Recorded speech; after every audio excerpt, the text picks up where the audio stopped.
his positioning is decent here. You see, he queues, he backs, so you see how safe he's playing. Why? Because he's thinking, okay, Veigar might have cage. I didn't see it. If I click up and I get cage, I'm dead. So he plays safe. He doesn't know cage. He doesn't know cage. Look at his positioning. He doesn't know about the cage. It's out of range, out of range, out of range, out of range. Everyone goes on him, so it's like I can't just do nothing, but I can walk up a little bit. But keep in mind that he can just cage me, so he's still like pretty safe as we can see. And then this guy got stunned, so I'm good to go. And then I see the Veigar cage, I go through it, and then I'm good to go like full all in here. So you see how patiently he played. You know exactly what to respect, exactly what is the range of the ability, exactly when to approach the fight. What's going on, guys? Besides here in today's video, we will learn about team fight in low elo, threat awareness, when to go in the team fight, mid game, rotations, and more. This video is amazing. If you are below master tier, you can apply most of the things in your rank. It's absolutely good for you to learn, so be sure you watch this until the end. My name is Bizais and I'm an AD carry specialized coach with over 4,000 hours coaching. So if you want to learn, this is a great video for you because I coach people just like you and teach them exactly the fundamentals that you need to improve and to climb in the game. Be sure to like, subscribe, and hit the notification bell to make sure you don't miss out any bit of content from this AD carry specialized channel. Enjoy. I would say that it can be helpful if we do the everyday program. It's also going to be very helpful because I can work in the early game with you, because 80% of the mistakes are in the early game. Like this game should not go this long if you play early game well. But I want to show you how, like, when you see two people on your screen, you have to already understand like what abilities they have. This is obviously super late game, like 6 years ago, whatever. So we have a Jax, which, again, what you have to imagine when you see champions is the following thing. You have to imagine the range of the abilities, and you have to think, hey, what abilities those people have that can, you know, if they hit, they will kill me. So tell me, what does Jax have? He's, I think it's his E, I'm not sure. He's stunned with his one where he's invulnerable to auto attacks and then stuns in AoE. How does he use that? He usually prepares it, then hops and or flash. And what's the range of the jump? I'm not so sure. I guess less than my auto attack range. Less than like comparable, a bit comparable to auto attack range. Okay, let's see. I'll move and you'll tell me if okay. So wait, this is a skin. Yeah, I have it. Okay. So do you think if I Q now, I actually have range? Yeah, I think, yeah. You think I have range here to jump on this guy? Yes. Okay. Did you know that if I E, I can press it again to release, or I can just let it go like that? Like, I can just... Does it deal more damage if he waits or not? No. So this right here, the most important thing is that it stuns, and that, of course, you're dodging incoming attacks. That's the bottom line. This is 17 seconds. Okay, do you think I hit the Q if I jump on this guy like this? Yes. From here? Yeah. Okay. What about this one? Still, I think, yeah. Still?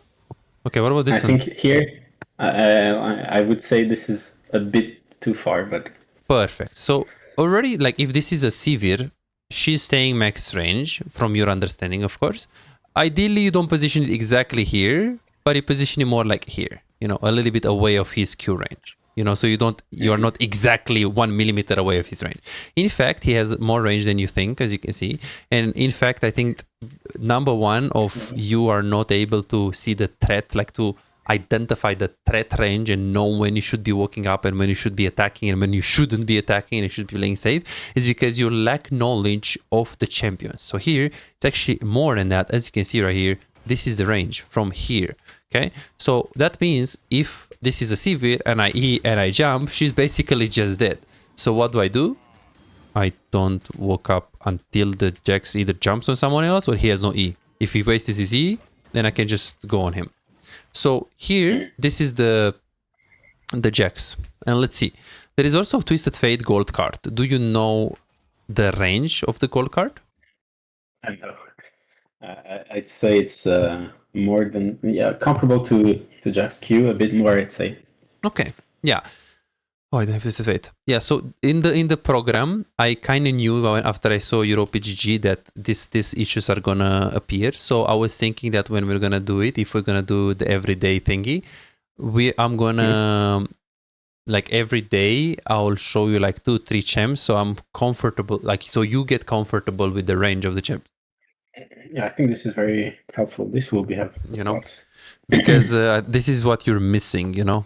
And yeah, someone could say, yeah, but he could just play them, and like, yeah, but that's gonna be like, it's gonna take so much. So this is what you're basically purchasing. It takes coaching. A lot of time, and also I tried a bit, and the fact that it's a completely new champion most of the time. Playing one game is useless because I'm focused on so many other things. So what we will do is mostly like we're gonna go on your match history, see the game champions you play against, and then try to show you each of them. It's gonna be a bit like it's gonna take a lot of time, but it's anyways gonna take a lot less time through coaching than if you just let me just play 5 games of every champ. It's like no, it's hard. So it's the range of the auto attack, which is this range. So see, this means you don't want to stay this close. So the ideal range is not even this range, not even this range. Like it's enough for him if he like gold cards, he can't just walk up and hit it. So the perfect severe positioning would be like around this. Why? Is because it's like, as you can see, like almost double range, like a range, like one full range and a half. Just because if he clicks up, Sivir can just back. She has enough time to click back and to, you know, play safe. So here, look at this. Are you an AD carry main who feels like no matter how well you play, win the lane, make good decisions, play mechanically well most of the times, but you still have no real impact? You crush it one day, win 5 games in a row and feel unstoppable, but the next day you lose every single game and start doubting yourself. Am I even a good AD carry? What can I do if enemy top lane and mid lane are so fed? Imagine a world where you never let the lead slip away. You know exactly how to push your advantage, exactly when to rotate at the right time, and how to control objectives so you can snowball the game. A world where, as AD carry, you don't feel forced to make risky plays and you don't drop your lead. But you don't have to imagine it, you can make it a reality. This is Martin. He was grinding games, watching guides and trying his best, but none of it seemed to work. The problem? He was focusing on the wrong things. You don't improve just by playing more games, you improve by fixing the small mistakes that cost you wins. And that's a problem that most AD carry face. From Platinum 3 to Diamond in 2 months. Billy found himself making the same mistakes over and over again, engaging at the wrong time or mispositioning in teamfights, dying for no reason, and he even knew some of the mistakes but he didn't know how to fix it. He would find himself guessing what to do next, unsure whether to push, rotate or fight while feeling completely lost in the mid game. Now he knows exactly what to do at every stage of the game and his results speak for themselves. Silver to Emerald in a month.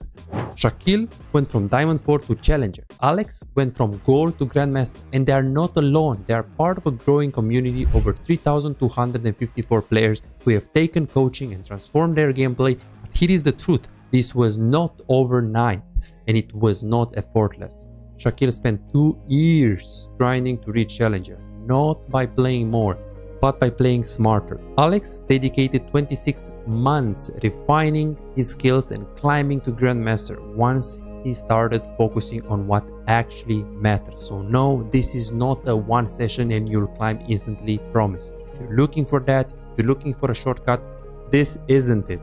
But if you're willing to put in the time, willing to put in the effort, apply the right mindset and focus on the details that actually matter, this is the proof that coaching actually works. You're closer to being a great AD carry than you think. Most players just need to uncover what's actually holding them back. That's it. You could keep grinding, watching random guides and hoping for progress, but how much time will you waste before realizing something is missing? You could finally find the real mistakes that have been keeping you stuck and start making real progress.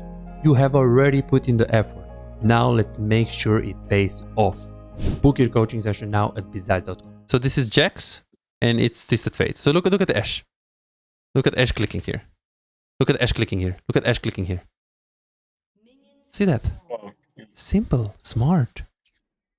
Smart. What did he do? So special? I mean, someone would be like, he didn't do nothing. He stayed AFK. No. Look at him. So now, Rek'Sai wants to go in. He Ws, which is exactly severe Q, like a lot of range. And now he sees Jax's Q-ing and he knows that this is the range of the E. And what does he do? Boop! He clicks back. Then there is another Twisted Fate gold card. This is the range of the gold card. What does he do? He clicks back. Jax uses the E on the guy, but there is one more threat that he needs to respect. So he still can't approach. W, back off. Someone would say like, what the fuck? He's AFK, doesn't do anything. No, this is how you play the carry. You play around threat. Yeah. You play smart. Okay, so what is he waiting for? Doesn't he need to do damage? He can't just walk up and do damage, because if he clicks here and he gets gold card, he dies. So it's like, no, he can't do damage. So now he hits the gold card on someone else, and I'm good to go. Boom. You see, the concept looks like, look, on the normal speed. W, back off, respecting, no gold card, I'm going in. I'm going in. I'm just going in. Boom. Easy. Very easy. Yeah. This summarizes all the things that you don't know. But again, to do this is going to take a while, because you will need to practice. It feels like when I tried to play, I mean, I guess what the reason I liked Misfortune is that she has a lot of bursts, and since I do not really do this well, I tend to stay far back, and when I feel like I'm safe, I go in, and then I do a burst. I have a really hard time like staying on the edge, going in, going out, depending on the cooldowns. Yeah. So yeah. No, it makes sense. Okay. And this is another example right here. Caitlyn. What does he have to respect? That's a Poppy, so that's like this range. Like, well, this range, not so much. Let's see what else. Anivia. Anivia Q. You see, she puts the W. Q. Poppy doesn't have E. Hit the closest target. Hit the closest target. Went too fast. I didn't. Let's see. Look at this. Yeah, max range. Why isn't she scared of the... Because we have Leona stun. The stun. Because we have Charm and we have Leona. So this guy, he doesn't know he's getting caught, but we know we catch him. So he can just trap, and then after he traps, he can just throw the Q and then back off, because now they also have Poppy E. Poppy has no E right now. Hitting the closest target. I'm safe right now. At any given time, I'm safe right now. I'm safe right now. I'm safe right now. Thresh has hook, but now I'm already in, so there is no way out. So I just need to keep clicking and keep like hitting the closest target. Keep hitting like what's in front of me. Okay, auto Q, then I walk up, hit the closest target, and I just do my thing. Okay, let's see this one. So this one was like, he doesn't need to respect the Jax, because he has a lot of people around, so he just walks up and like auto attacks. Now the Jax says E, he's waiting. He's just hitting the closest target. He doesn't commit, so here, he's just hitting the closest target. He waits for the charm, like he hits the closest target, and the moment the charm is done and Jax says no E, he's good to go. Yeah. See? Very simple fundamentals. Well, in theory. Simple, yeah. And then we have Twitch here, or no, another Kaisa. So here, look at his positioning. Kled ult, nothing can hit him. There is Alistar combo, there is Kled, there is Fizz ult, and maybe Ivern Q. So look at his positioning. So he Ws and he goes on that angle because it's free, because that guy was low. Yeah, hits the closest target, and after the closest target, hits the other closest target. And now it's just GG. But you can see that when the fight starts, it's very hard for him to get caught, because he respects, like, Fizz ulti can't hit him, like Ivern can't hit him, Kled can't hit him, Alistar is too far away here. Like, the threat, he's playing really well around most threats here. Yes. That's how you do it. And then this is Lucian. Let's see. So he walks up to the wave. The Jhin is gonna ult. He tries to back off, uses dash over the wall. He's very safe right here. So now the Zyra has no E, but it's pretty difficult for him to approach. The Echo W is still something that if you step into it, you're stunned.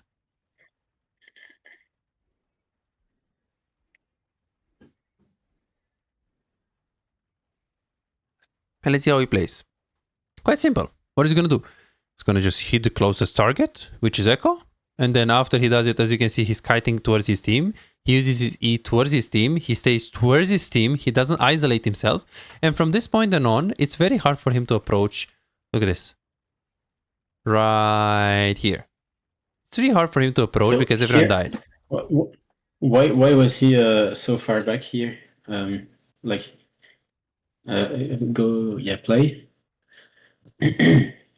So here, there is Rek'Sai. Here, okay. Now his clicks right And now here. so Why right is he now, clicking as so you can far back? see, there is 1, 2, 3, 4 people against one guy. Yeah. All of his teammates died, and Sejuani is in. Now he wants to just hit the closest target. He's staying really safe. He hits, but he's back. Like you see, he's respecting the charm. He's always behind his teammates. Now there is no charm. Echo used his E. There is Rek'Sai jump still. He does have flash in 4 seconds. He does have QSS, like Mercurial, which means if he gets hit by something, he can QSS something. He can debuff something. He still plays safe because there is nothing we can really do right there. If I click up and I hit him, I might get hit by the charm or the Zyra E or anything. So I'm just going to play safe. I still need to wait these things to appear on the screen.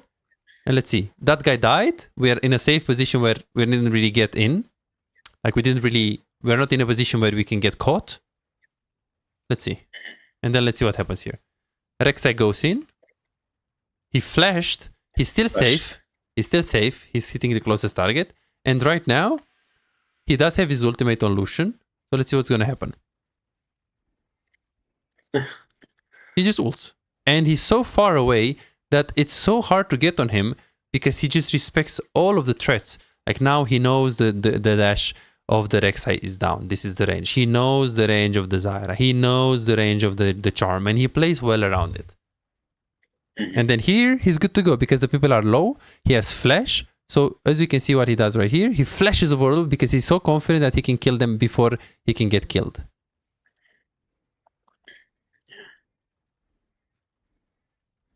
Let's see the Twitch.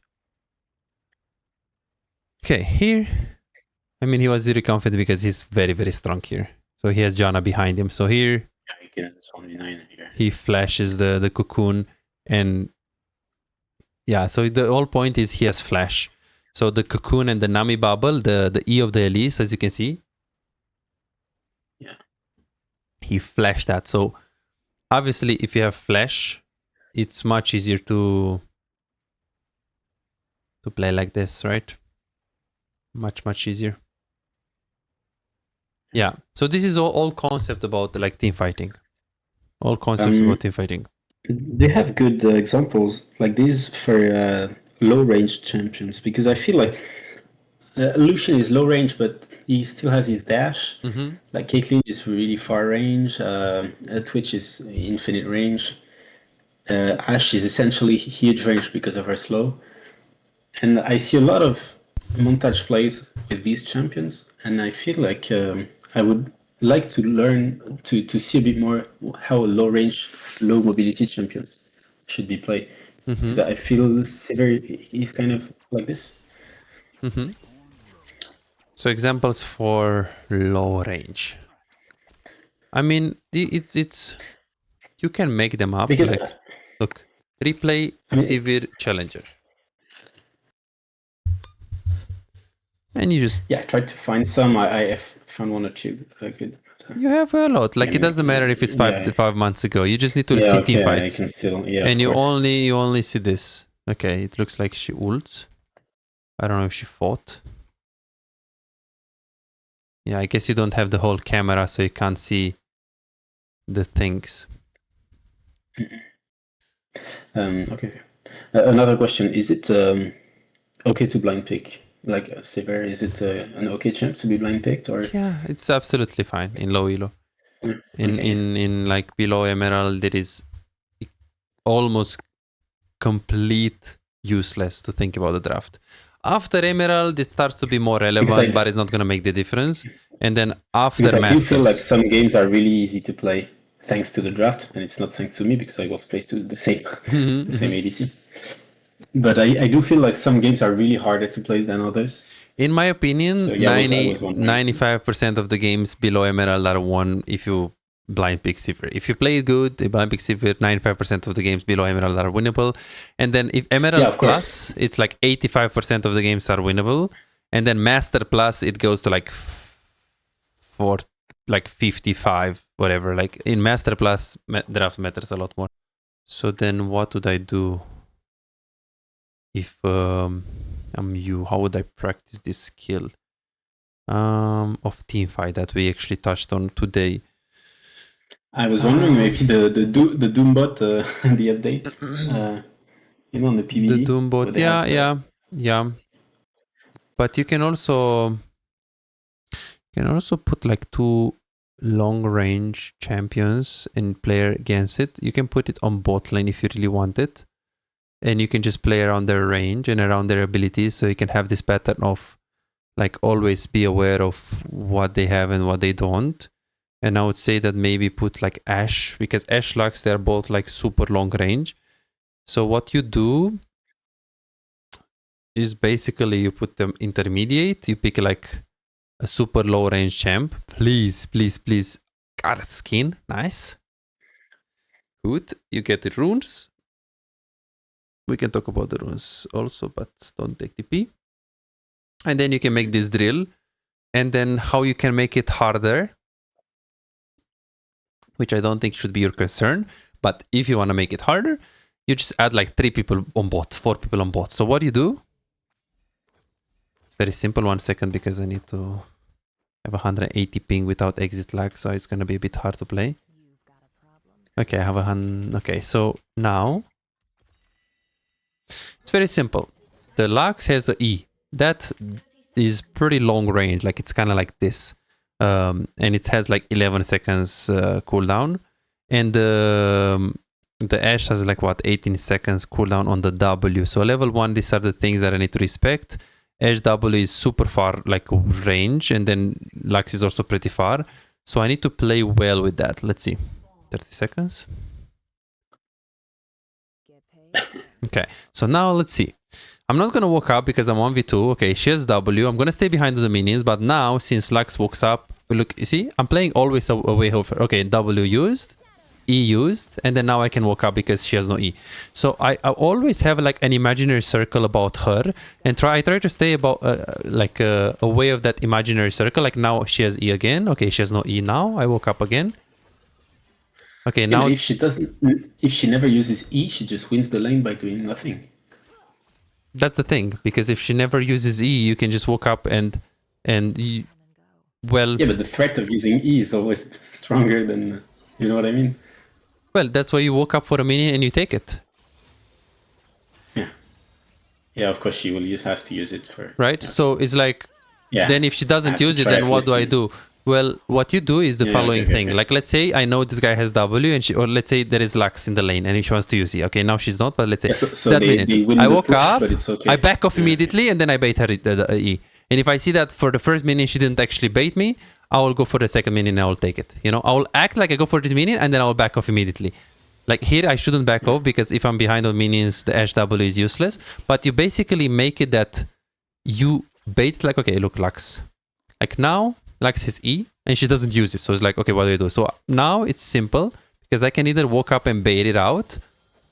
For this one, I can just Q. But for that one, it's a bit hard. Okay, you see that? I walked up towards the minion with the intention to take it. Then I backed off immediately, because by looking at her body language, by looking at how she moves and what she wants to do, I figured that she actually wants to use her E. So I was able to bait out her E.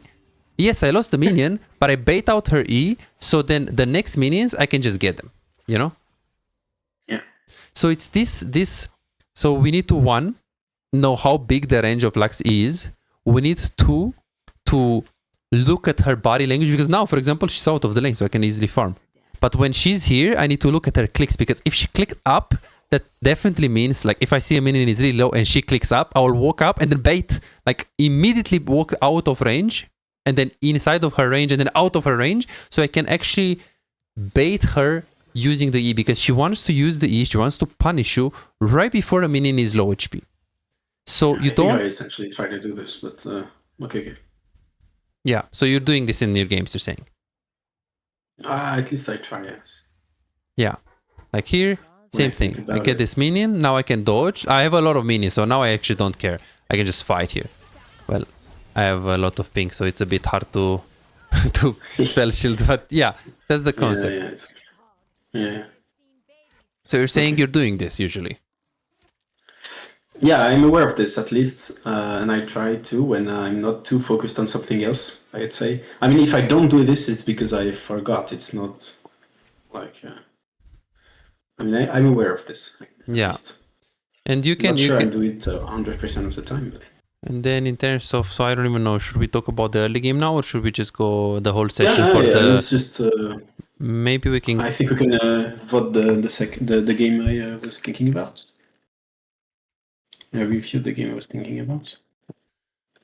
Because if you really want to like find situations and like you play on LOS, so you just look, you just see maybe not a master guy, but a grandmaster would be better. And you just look at the best players on CV. Look at this in LOS, and you just look at their games, how they play team fights. Especially, Oh yeah, that's a good idea. This. like, look, Okay. boring cycle. I think I actually played many times against this guy. He's grandmaster, so he's not bad. He doesn't have so many games on Severe, or does he? Okay, he actually plays a lot of Severe. So let's see. He doesn't have recent games. What about this guy? 1 week ago. When was the new patch? 60% win rate. Yeah, the new patch is yesterday, I think. Really recent. No? Okay, let's Or see.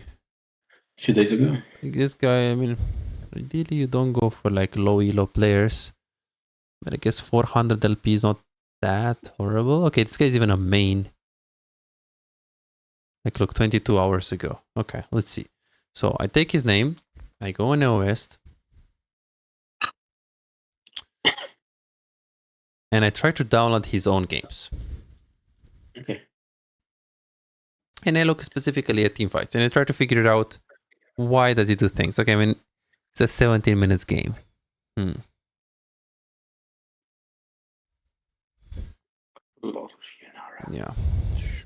Not so much. Not much choice. Okay, let's see. So I download the game. Let's see if we can find. And yeah, you just look for ideally 400 LP plus, if possible. Boring cycle, Naim, this guy is fine. 500 LP lane kingdom. I think this is actually forgiven. Or maybe not. No. It's too bad to be him. Yeah, and you just go for the team fights. You know, you just try to see team fights and how he plays. So you click on his champ. Okay, here. And let's see. Let's see what he's gonna do. So it is Shaco Q, Morgana Q. I mean, it's pretty easy to play because they don't have much CC. Look at his positioning right here. Look at his positioning. So he goes on Tristana, he goes for a short trade. Here he just knows his limits really well. And he knows he can use his E, and then he just plays around his teammates. So not much going on. Morgana has no R, so he just walks up, and he's super confident, as you can see. Yeah, so things like that you look at. You look, when does he walk up? What did he respect? When did he walk up? Like, what ability was used that he that made him click up and stuff like that. Yes. But maybe we can like look for a team fight with someone.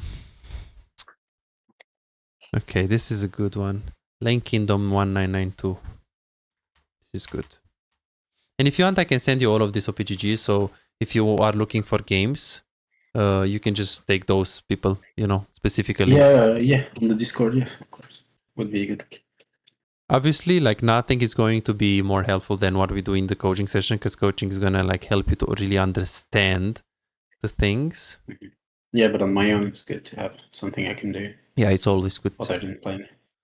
Okay, so let me just give you some. So boring cycle, this one is a very decent player.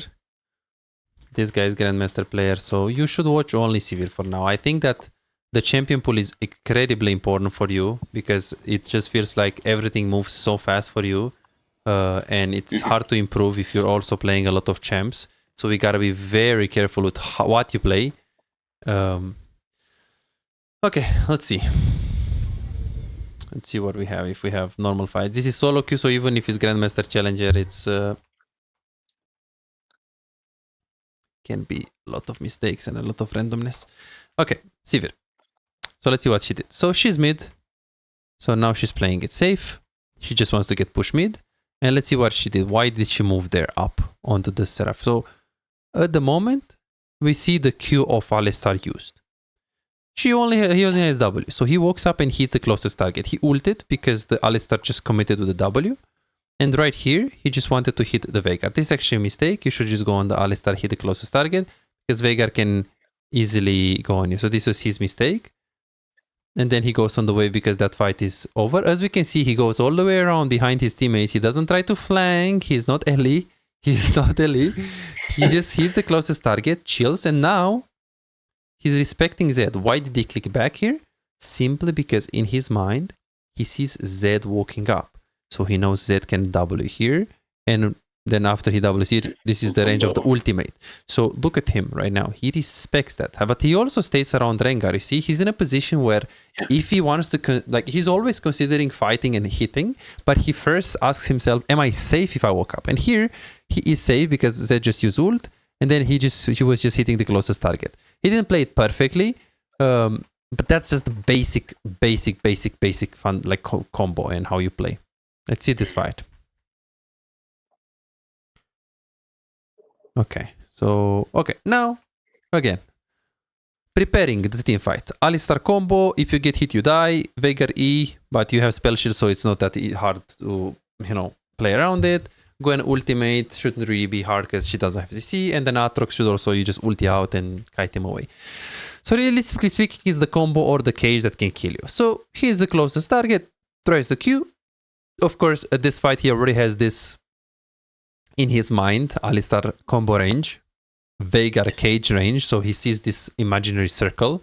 He Ws because this is safe. He Ws the... Then he just clicks back because he doesn't know the combo of the Alistar yet. I think he didn't process that he doesn't have it. He's just hitting the closest target, which is the objective. Now Aatrox is ulting and look at his positioning. His positioning is decent here. You see, he Qs, he backs, so you see how safe he's playing. Why? Because he's thinking, okay, Veigar might have cage. I didn't see it. If I click up and I get cage, I'm dead. So he plays safe. He doesn't know cage. He doesn't know cage. Look at his positioning. He doesn't know about the cage. He's out of range, out of range, out of range, out of range. Everyone goes on him, so it's like I can't just do nothing, but I can walk up a little bit. But keep in mind that he can just cage me, so he's still like pretty safe as we can see. And then this guy got stunned, so I'm good to go. And then I see the Veigar cage, I go through it, and then I'm good to go like full all in here. So you see how patiently he played. You know exactly what to respect, exactly what is the range of the ability, exactly when to approach the fight. That's how you play. These are the things that you can also try to see in their games. They're not always going to be clean. They will make mistakes, and sometimes you'll see a lot of exceptions. Like if you watch, especially if you watch Koreans, but even if you watch these players, because Master Plus, Grandmaster EOVest is not bad, you'll see they abort the rules. Like they make exceptions, because there are cases where you're so healthy that even if you get comboed by Alistar, you're gonna kill everyone. Yeah, if you're ahead or if you... So I'm not saying always stay out of range, because sometimes you can just wipe everyone out, or you have flash on the Alistar combo. Like let's see, push mid. Alistar uses the W, so he has Q. But he knows he only has Q, so Q range is like this range. So he just hits the closest target, hits the closest target, hits the closest target, hits the closest target. And now Alistar combo should come. He's just hitting the closest target, kiting back. And then that's it. Goes, picks up some waves. Yeah, for me that was like I was stressed out for him here. He felt way too close to Alistar for me. Yeah, that's the thing. I don't know. I know, because you don't play other champions. Yeah. Because you need to feel how useless you are if you play Nautilus and you just missed your hook. Or if you played Alistar and you just missed your W.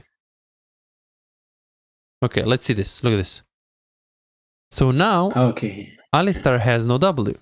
So Alistar without W, look at him. He tries to walk up, then he has no Qs. It's like, what am I going to do? Well, I'm going to hit him.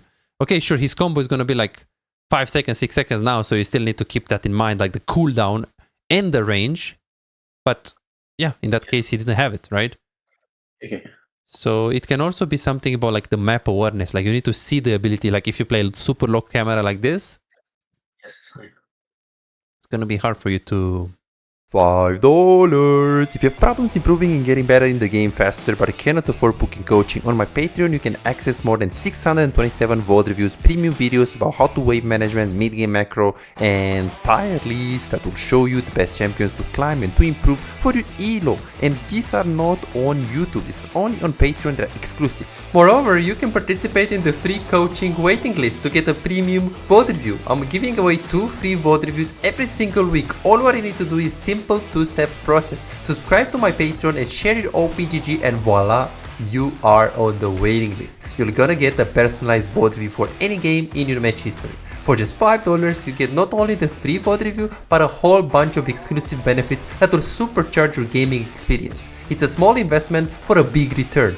And it's just $5, it's no brainer, right? But here is the deal, you've got to act quickly. The waiting list is already filling up fast. 55 people already subscribed to the Patreon, and there are 6 people that they are on board, they are on the waiting list. And more are joining every moment. Now, do you want to secure your spot for a free VOD review? Go ahead on my Patreon and reserve it right now.